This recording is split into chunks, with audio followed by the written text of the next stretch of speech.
Para se chegar a uma fertilização in vitro, o casal ou a paciente precisa passar por algumas etapas, por algumas fases.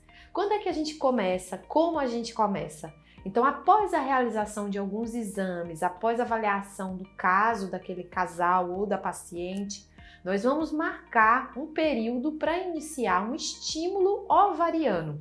Em um ciclo natural de uma paciente sem utilização de nenhum hormônio, o que acontece é que ela comumente ovula de apenas um óvulo.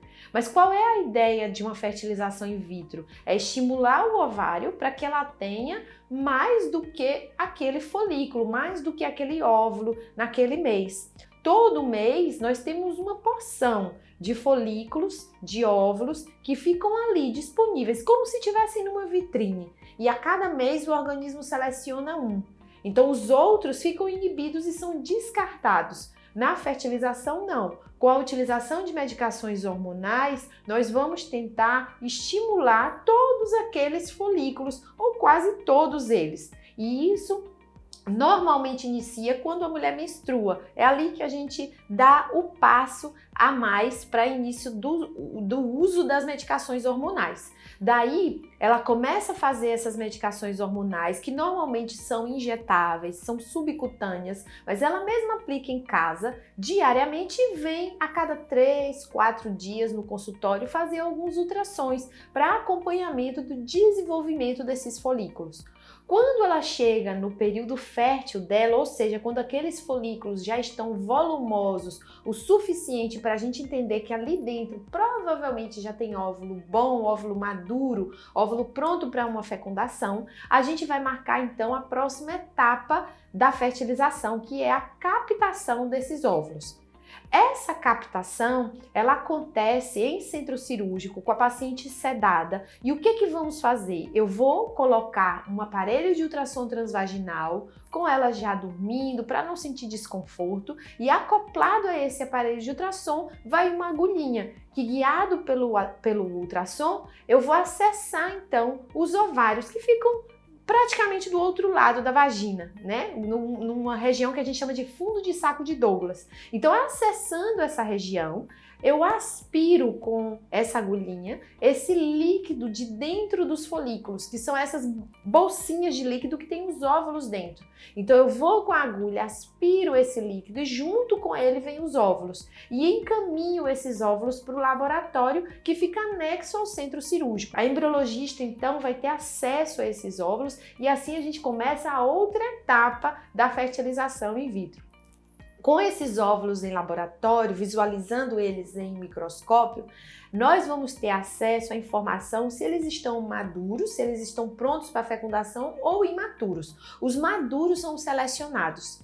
E nesse mesmo dia, o parceiro vai coletar a amostra seminal também. Essa coleta ela é feita de forma simples, por masturbação, como se fosse fazer um espermograma, um exame, né, para avaliação da qualidade seminal. A gente então leva essa amostra para um preparo, para ela ser capacitada, para que a gente possa selecionar a melhor porção dela. E dessa melhor porção, nós selecionamos também as melhores unidades. Então, se eu consigo coletar daquela mulher 10 óvulos maduros, nós vamos então selecionar 10 bons espermatozoides para fazer essa união acontecer um a um.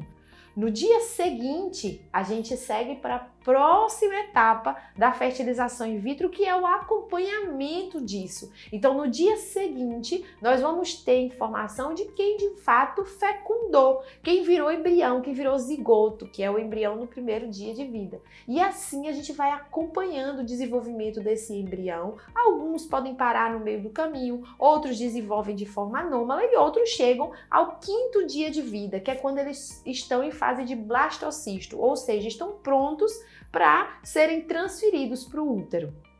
Esses embriões que chegam, né, na fase de blastocisto, que estão com uma boa morfologia, um bom formato, um bom aspecto para a transferência para o útero, eles são ou congelados e preservados por tempo indeterminado ou são transferidos.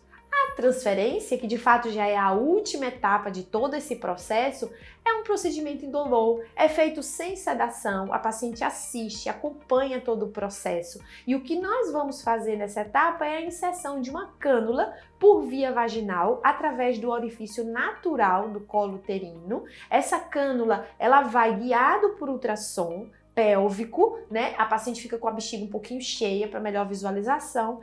E por dentro dessa cânula é que vai a cânula, então, com o embrião ou com os embriões, né? E lá, quando a gente chega no local específico dentro do útero, isso a gente vai vendo por ultrassom, é que a gente aperta uma seringuinha e coloca o embriãozinho lá dentro. E aí depois é aguardar. Cerca de 10 a 14 dias depois, a paciente faz o tão sonhado teste de gravidez e a gente espera e torce muito para que venha positivo.